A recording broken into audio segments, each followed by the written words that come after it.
Henesis Kapitulo 11. At ang buong lupa ay iisa ang wika at iisa ang salita. At nangyari na sa kanilang paglalakbay sa silanganan, ay nakasumpong sila ng isang kapatagan sa lupain ng Sinar, at sila'y nanahan doon. At nagsang-usapang, "Hali kayo, tayo'y gumawa ng mga laryo, at ating lutuing mabuti." At inari nilang bato ang laryo, at ang betun ay inaring argamasa.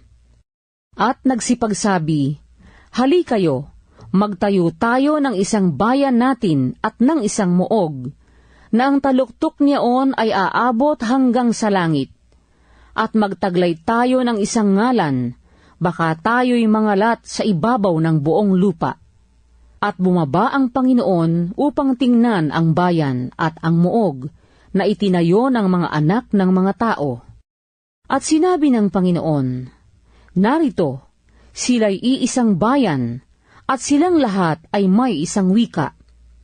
At ito ang kanilang pinasimulang gawin, at ngayon nga'y walang makasasawata sa anumang kanilang balaking gawin. Hali kayo, tayo'y bumaba, at diyan din ay ating guluhin ang kanilang wika, na anupat sila'y huwag magkatalastasan sa kanilang salita." Ganito pinanabog sila ng Panginoon mula riyan sa ibabaw ng buong lupa, at kanilang iniwan ang pagtatayo ng bayan. Kaya ang pangalang itinawag ay Babel, sapagkat doon ginulo ng Panginoon ang wika ng buong lupa, at mula roon ay pinanabog sila ng Panginoon sa ibabaw ng buong lupa. Ito ang salit-saling lahi ni Sem. May 100 taon si Sem, at naging anak si Arpaksad, 2 taon pagkatapos ng bahang gumunaw. At nabuhay si Sem pagkatapos na maipanganak si Arpaksad ng 500 taon, at nagkaanak ng mga lalaki at mga babae. At nabuhay si Arpaksad ng 35 taon, at naging anak si Sala. At nabuhay si Arpaksad pagkatapos na maipanganak si Sala ng 403 taon, at nagkaanak ng mga lalaki at mga babae. At nabuhay si Sala ng 30 taon, at naging anak si Heber. At nabuhay si Sala pagkatapos na maipanganak si Heber ng 403 taon, at nagkaanak ng mga lalaki at mga babae. At nabuhay si Heber ng 34 na taon, at naging anak si Peleg.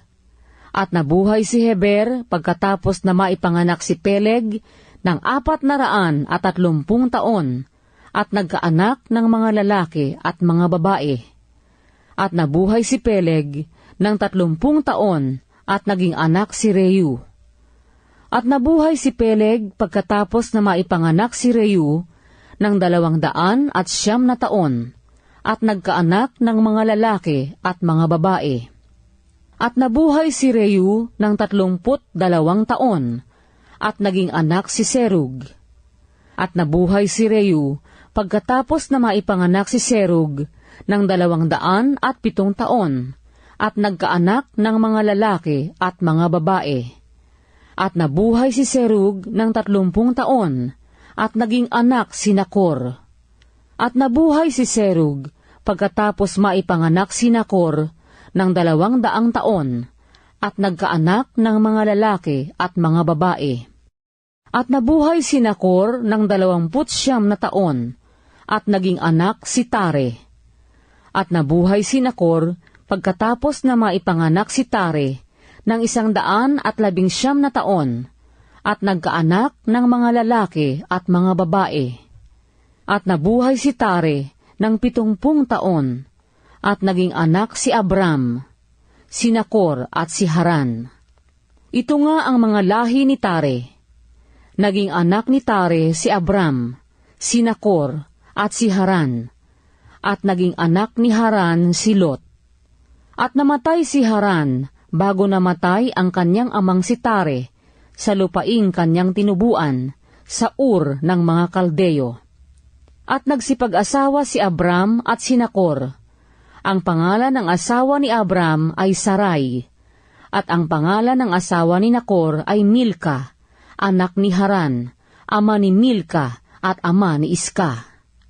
At si Sarai ay baog, siya'y walang anak.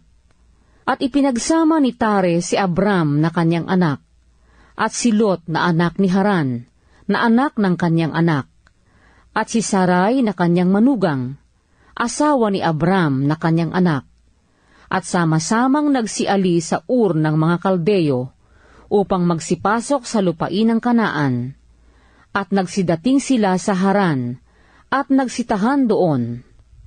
At ang mga naging araw ni Tare ay 205 taon, at namatay si Tare sa Haran.